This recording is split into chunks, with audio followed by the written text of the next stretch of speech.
시편 148편은 우리가 계속해서 하고 있는 145편부터 150편 마지막까지 이르는 대할렐루야, 할렐루야로 시작해서 할렐루야로 끝나는 커다란 마지막 묶음 가운데에 놓여 있습니다. 80편을 읽어보면 어떤 분들은 혼자서 큐티 하시던 분은 할 게 없다고 그렇게 이야기합니다. 너무 뻔하다는 이야기겠죠. 특별한 게 하나도 없다고 이야기합니다. 그러면서 하고 훅 지나가는 게 148편입니다. 혹시 여러분들도 이 148편을 읽으면서 그런 생각이 드셨습니까? 아니면 정말 감격이 이 크레세트 되는 것만큼 그렇게 감동이 확 밀려오셨습니까? 오케스트라로 치자면 이 148편은 온갖 소리가 묵직하고 높고 큰 것들이 계속 울려대는 듯한 느낌을 받습니다. 예를 들어서 커다란 탬버린이 쾅 하고 큰 벽이 다다다다다다 쿵쿵쿵쿵쿵 하면서 점점점 박자를 세게 하면서 소리를 키우면서 그러다가 모든 악기가 하나씩 소리를 내면서 나중에는 다 같이 큰 소리를 빵 하고 내는 듯한 그런 느낌이 되기 때문입니다. 이 148편은 이야기를 합니다. 오늘 이 148편을 지은 이 시인은 여호와 하나님을 찬양하라고 완전수 10번을 들어서 그렇게 계속해서 반복적으로 명령형으로 이야기를 합니다. 1절 다 같이 읽겠습니다. 할렐루야, 하늘에서 여호와를 찬양하며 높은 데서 그를 찬양할지어다. 여호와를 찬양하며 찬양할지어다. 2절도 보면 그의 모든 천사여 찬양하며 모든 군대여 그를 찬양할지어다. 3절 해와 달아 그를 찬양하며 밝은 별들아 다 그를 찬양할지어다. 찬양할지어다. 찬양할지어다. 4절 하늘의 하늘도 그를 찬양하며 하늘 위에 있는 물들도 그를 찬양할지어다. 무려 4절에 연속해서 2번씩 8번을 그렇게 이야기합니다. 그뿐만 아닙니다. 더 나아가서 7절에도 마찬가지로 하나님을 찬양하라고 아예 명령을 또 합니다. 다 같이 읽겠습니다. 너희 용들과 바다여 땅에서 여호와를 찬양하라. 이것으로 끝날 것 같지만 다시 또 나옵니다. 13절입니다. 다 같이 읽겠습니다. 여호와의 이름을 찬양할지어다. 그의 이름이 홀로 높으시며 그의 영광이 땅과 하늘 위에 뛰어나심이로다. 여호와의 이름을 찬양할지어다 라고 명령을 하고 있습니다. 이렇게 여러 차례 하나님을 찬양하라고 하니까 어떤 생각이 드십니까? 이렇게 여러 차례 찬양하라고 하는 것은 혹시 잔소리 같으십니까? 우리가 자녀들한테 똑같은 소리를 여러 차례 하는 경우가 있습니다. 어느 경우죠? 말 안 들 때. 공부해라, 공부해라, 공부해라, 공부해라.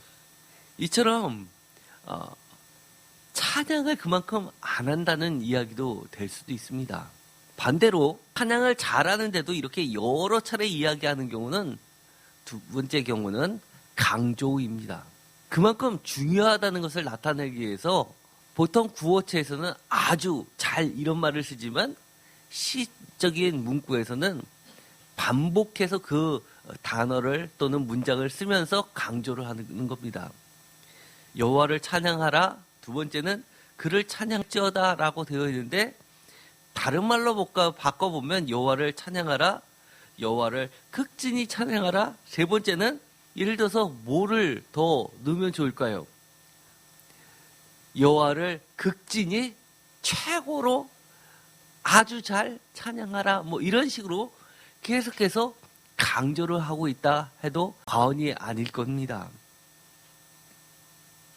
그런데 이 시의 내용을 보면 마치 창세기의 1장과 2장과 3장이 있는 모든 창조물들이 대거 등장을 합니다.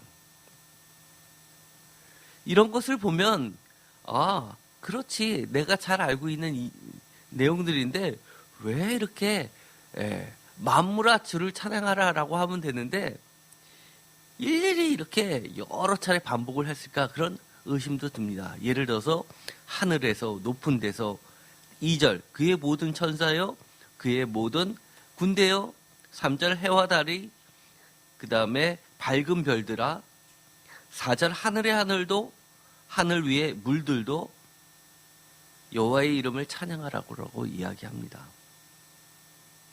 그뿐만 아니라 그 뒤에 이어지는 이야기들도 이런 식입니다. 7절 너희 용들과 바다여 불과 우박과 눈과 안개와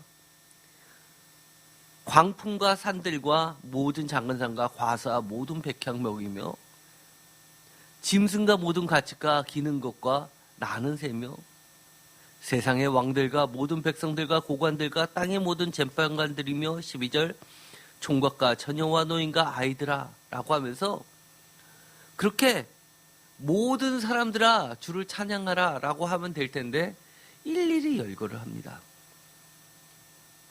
이런 것을 보면 저는 단순히 잔소리같이 들리지가 않습니다. 오히려 저는 이런 것 같습니다. 천국이 열렸습니다. 천국 문이 열렸습니다. 바깥에서 천국 문에 들어가고 싶은 사람들이 그리고 모든 만물들이 줄을 서고 기다리고 있습니다. 그런데 선착순이 아닙니다. 그 앞에서 천국 문을 지키고 있는 사람이 무시무시한 불칼을 들고 성령의 검을 달고 접근하는 사람들을 다 막아섭니다.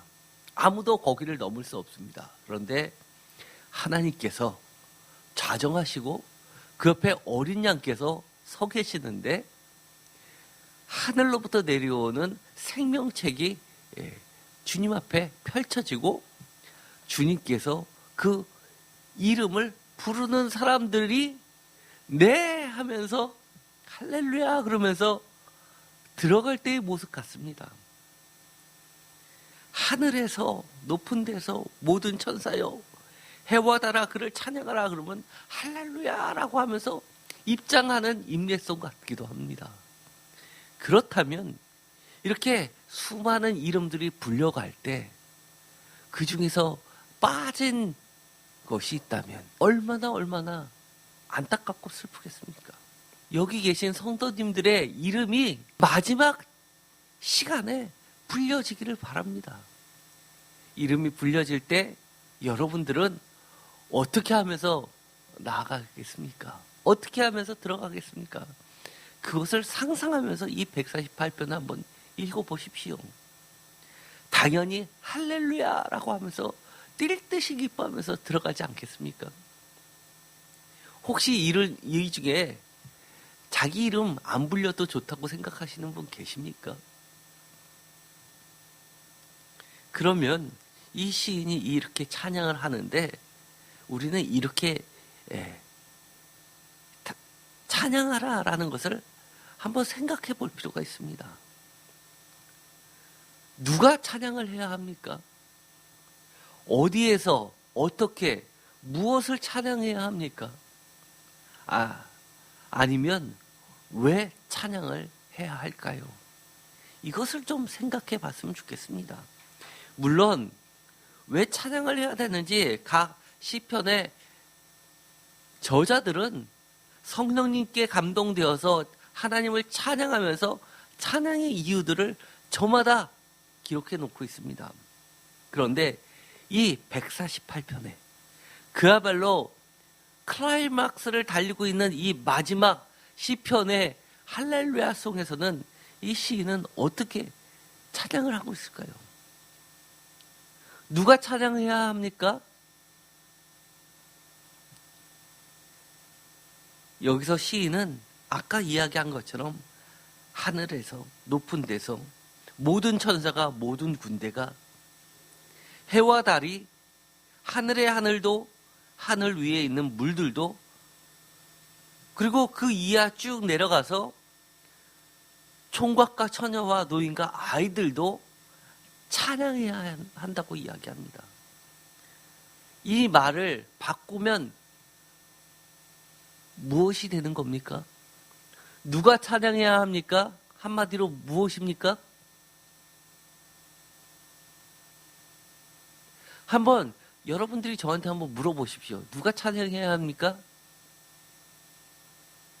저한테 한번 물어보십시오. 제가 여러분한테 물어봤던 것처럼 저는 여러분한테 이것을 기대했었기 때문입니다. 한번 저한테 물어보십시오. 이강민, 제가 찬양해야 합니다. 이 시인은 하늘에서 높은 데서 모든 천사여, 모든 군대여 라고 찬양을 이야기하는 이유가 누가 찬양해야 하냐면 바로 내가 찬양해야 된다는 겁니다. 내가 다른 모든 것이 웅장하게 찬양하는 것을 구경하라고 들으라고 하는 것이 아닙니다. 너가 찬양하라는 겁니다.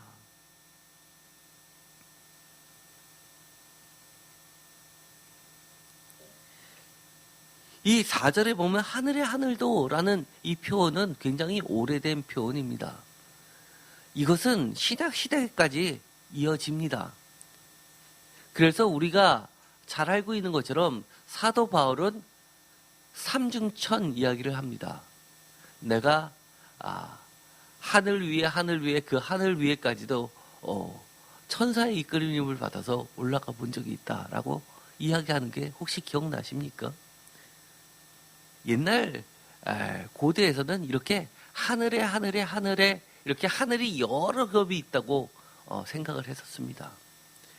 하늘도 닿지 못하는 그 높은 하늘에는 지존자, 가장 높으신 분이 계시다고 믿고 있었던 겁니다. 그래서 2세기 때 그리고 3세기 때 여러 가지 기독교 문서들을 보면 심지어 이런 것들이 있습니다. 헬라의 영향을 받아서 하늘나라로 하나님이 계신 곳으로 올라가고 싶은데 공력이 미치지 못하는 사람들, 충분히 하나님께 인정받는 의를 쌓지 못하는 사람은 어떤 사람은 첫 번째 하늘은 통과했는데 두 번째 하늘에서 막혀서 하늘나라에 도달하지 못한다고 생각하는 사람도 있었습니다. 그래서 각 하늘을 뚫고 올라갈 때마다 많은 영적인 전쟁과 싸움을 해서 승리하는 자들만이, 그리고 그 문턱마다 여호와의 사자가 나타나서 그들을 이끌어주는 것을 경험한다는 내용들이 있습니다. 하나님은 가장 높이 계신 분입니다. 여기서 두 번째 질문이죠. 어디에서 찬양해야 합니까? 본문을 보면 뭐뭇에서 라는 말이 반복해서 나옵니다. 하늘에서, 높은 데서, 하늘의 하늘도, 산들과 모든 산과 과수와 발칵몇과, 여기서 보면 예를 들어서 산들이 저 높은 하늘에서 찬양하라고 이야기하지 않습니다. 한마디로 모든 피조물들은 각자의 위치에서 찬양하라고 합니다. 높은 자는 높은 데서, 낮은 자는 낮은 데서 그렇게 찬양해야 합니다. 어떤 분들은 이러신 분들이 있습니다. 주님을 전하라고 하니까 나보다 좀 직급이 아래거나 내 말을 무시하지 못할 만한 사람들, 예를 들어서 나의 도움을 받고 있는 사람들한테만 말씀을 증거하는 분들이 계십니다. 그런데 나보다 힘이 세거나 나보다 위치가 좋다든지 나보다 뭔가 잘난 사람들 앞에서는 꿀먹은 버거리가 되는 분들 계십니다. 그렇지 않습니다. 하나님을 찬양하는 데는 높고 낮음이 없습니다. 하나님은 각자의 위치에서 각 피조물들을 최고로 만드셨기 때문입니다. 어쩌면 이럴 수도 있습니다. 어린아이 시각으로, 동화의 눈으로 보면 하늘은 늘 하늘에 떠 있다 보니까 피곤합니다. 저 낮은 땅을 바라보면서 얼마나 좋을까, 쟤는 맨날 땅에서 드러누워 있으니 라고 부러워합니다. 그러면 어떻게 찬양을 해야 할까요? 여기서 보면 시인이 여러 가지를 이야기합니다. 그리고 또 무엇을 찬양해야 할까요? 이 어떻게 무엇을 이런 것은 방법과 내용을 이야기합니다. 특별히 6절을 한번 보도록 하겠습니다. 6절 다 같이 읽겠습니다. 그가 또 그것들을 영원히 세우시고 폐하지 못할 명령을 정하셨더라. 5절도 같이 읽어볼까요? 그것들이 여호와의 이름을 찬양함은 그가 명령하심으로 지음을 받았음이로다. 여기서 반복되는 말씀이 있습니다. 명령. 어떻게 찬양을 해야 될까요? 주님의 명령을 따라서 하나님의 말씀대로 찬양을 해야 합니다. 무엇을 찬양해야 할까요? 6절에 이미 우리가 살펴보았지만 영원히 세우시고 폐하지 못할 명령을 정하셨는데 13절입니다. 다 같이 읽겠습니다. 여호와의 이름을 찬양할지어다. 그의 이름이 홀로 높으시며 그의 영광이 땅과 하늘 위에 뛰어나심이로다. 아멘. 여기서 보면 하나님의 이름을 찬양하고 있습니다. 또 하나님의 영광을 찬양하고 있습니다. 내용은 하나님입니다. 보이지는 않지만 여러 군데서 하나님은 창조주시라는 것을 찬양하고 있습니다. 누가 내가 찬양하는데 나는 왜 찬양해야 됩니까? 한마디로 나는 5절에 보면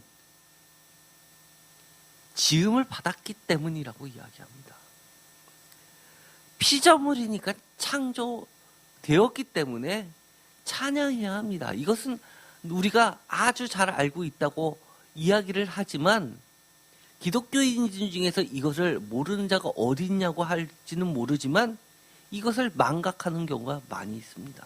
어떻게 라는 부분은 이 무엇과 라는 것과 아주 밀접하게 연결이 되는데 예를 들어서 이렇습니다. 하나님의 이름을 찬양하는데 홀로 높여드려야만 하는데 어떻게? 홀로.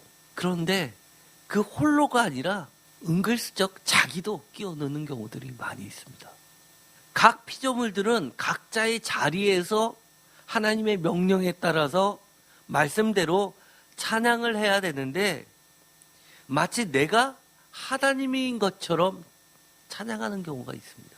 많은 이들이 하나님 못지않게 나도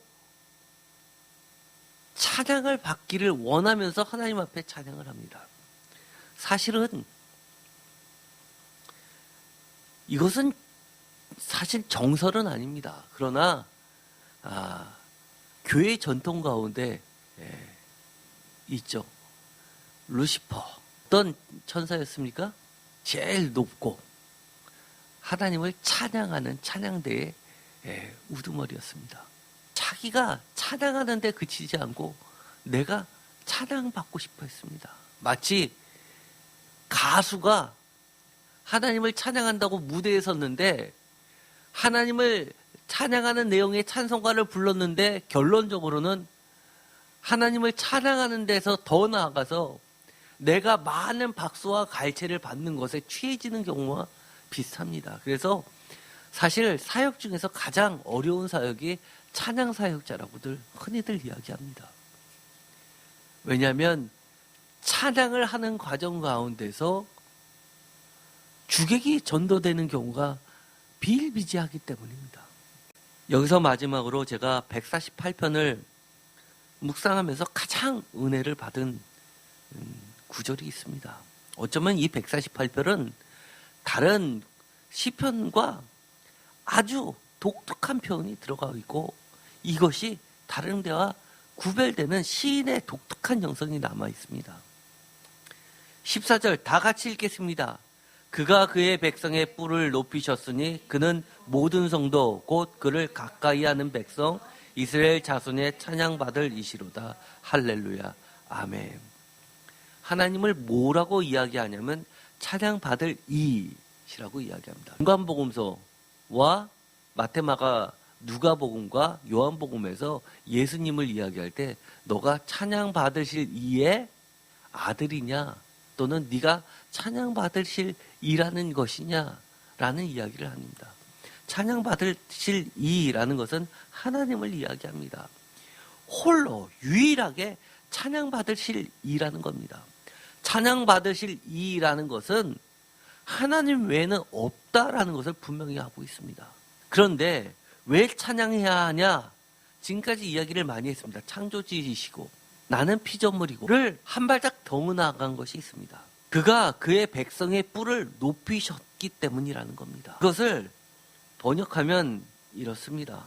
주보에도 제가 실어놨는데 14절 새 번역으로 한번 읽어보겠습니다.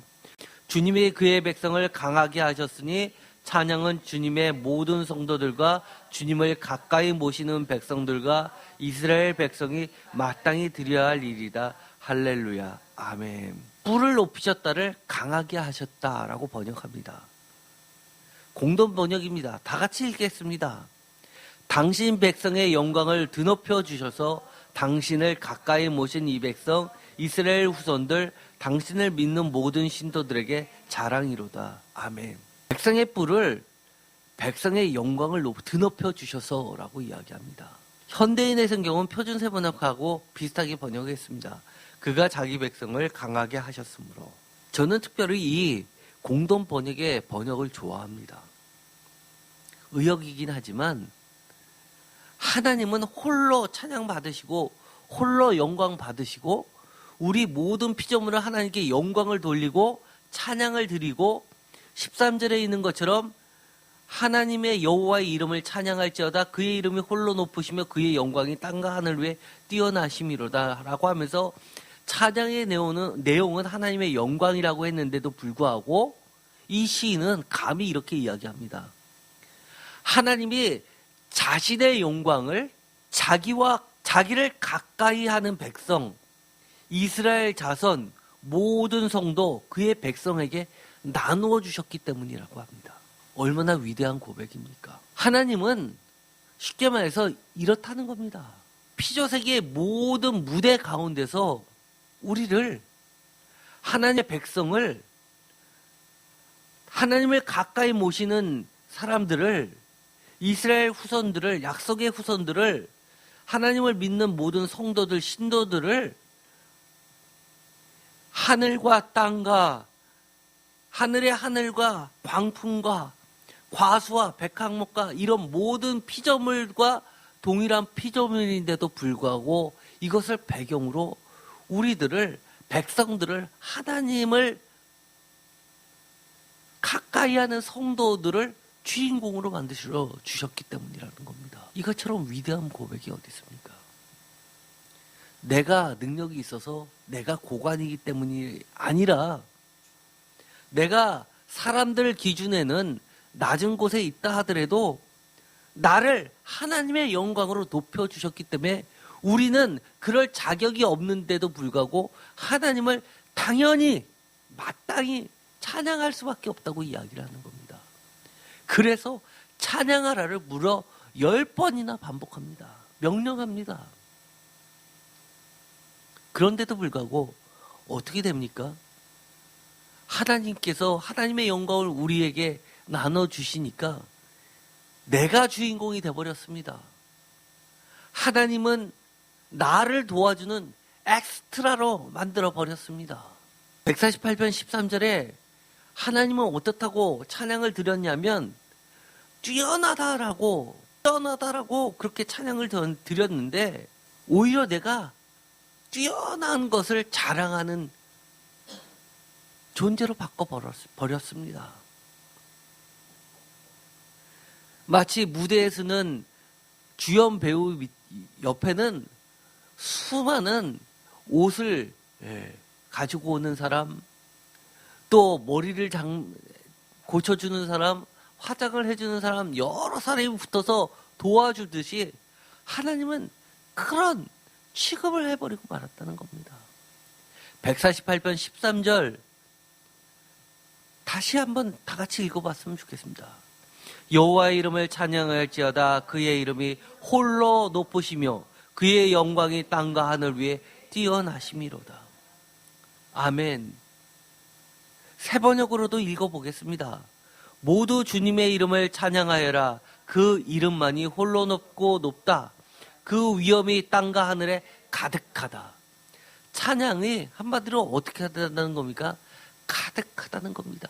내가 이 땅에 저 하늘에 낄 틈이 없어야 되는데 비집고 들어가서 하나님을 제껴버립니다. 공동 번역도 한번 읽어보겠습니다. 야훼의 이름을 찬양하라. 그 이름 그분 홀로 한없이 높으시고 땅 하늘 위에 그 위엄 떨치신다. 하나님의 위엄만이 떨쳐지고 모두 다 두렵고 그 위엄 아래서 두렵고 떨어야 되는데 내가 꼿꼿이 서려고 하는 경우가 있습니다. 내가 낮아지지 못하고 하나님보다 더 위엄 있게 그렇게 거들먹거리는 경우가 있습니다. 현대인의 성경으로도 읽어보겠습니다. 너희 모든 것들아 다 여호와의 이름을 찬양하라. 그의 이름은 그 무엇보다 위대하고 그의 영광은 하늘과 땅에서 가장 찬란하다. 아멘. 하나님의 이름이, 하나님의 영광이 가장 찬란해야 되는데 은근슬쩍 내가 찬란하지 못하면 삐지는 경우가 있습니다. 이게 남의 일이 아닙니다. 우리도 그럴 수가 있다는 겁니다.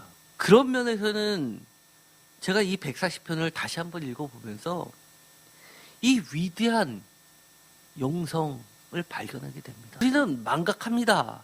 하나님께서 하나님의 영광을 우리에게 나눠주셔서 어떻게 하게 하셨냐면 우리를 그의 백성으로 삼아주시고 그분의 우리를 성도라고 거룩한 백성이라고 칭해 주셨는데 그런 사람들의 특징을 뭘로 보냐면 바로 14절 그를 가까이 하는 백성이라고 특징을 잡는 겁니다. 가능하면 혹시나 이사하게 되시면 이 세임교회 주변으로 오십시오. 집에서만 예배 드리는 것 중요하지만 그래도 성전에서 하나님과 가능하면 가까이 하려고 하십시오. 저도 집에서 성경책 보는 것보다 교회에서 성경책 보고 교회에서 말씀 준비하는 게 훨씬 하나님의 은혜가 큽니다. 제가 심지어 이런 경우도 있습니다. 제가 말씀을 준비하는데 도저히 잘 안 잡히는 경우가 있습니다. 책, 주석책 제가 3, 40권 읽습니다. 이 설교 한 편 준비하게. 그런데도 안 잡히는 경우가 있습니다. 그럴 땐 제가 어떻게 하시는 줄 아닙니까? 이 강단에서 성경책을 읽습니다. 그러면 정말 놀랍게도 하나님의 영이 임하셔서 딱 분명하게 잡히는 경우가 있습니다. 이 148편도 처음에 읽었을 때 너무 빤했습니다. 그런데 이 강단에서 하나님의 말씀을 읽다 보니까 아, 이거구나. 사실 제가 오늘 설교한 내용은 주석책 어디에도 없는 내용입니다. 한번 찬양하라라는 말을 각자 자기 위치에서 각자의 방법대로 한번 다른 말로 한번 표현해 보실 수 있으시겠습니까? 여러분들은 이 찬양하라를 여러분들은 어떻게 바꾸실 수 있겠습니까? 저는 한번 이렇게 바꿨습니다. 찬양하라는 말은 이렇게도 바꿀 수 있는 것 같습니다. 자기 자랑하지 마라. 오직 하나님만 자랑하라. 비슷한가요? 지금 전혀 다른 말 같은데 이 140편에 이 찬양하는 사람은 자기 자랑이 전혀 없습니다. 오직 하나님만 홀로 높이고 있습니다. 심지어 내가 뿔이 높아졌는데 내가 강해졌는데 내가 이렇게 강하다라고 이야기를 하는 게 아니라 나의 뿔을 높이신 하나님을 찬양한다고 이렇게 이야기합니다. 이렇게 바꿔봤습니다. 자신을 주인공으로 만들고 하나님은 엑스트라로 만들지 말라. 우리 신앙생활 할 때 아까 그런 분들 계시다고 이야기하면 다 기가 막혀 하시지만 반면에 크고 작고 한 부분에서 우리도 그와 비슷한 모습으로 가는 경우가 많이 있습니다.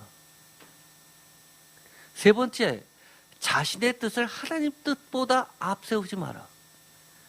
하늘은 하늘에서만 찬양해야 되고 땅은 땅에서만 찬양을 해야 되는데 하늘의 하늘 위에서 넘어서 하나님의 위치까지 가서 찬양을 하라고 이야기하지 않습니다.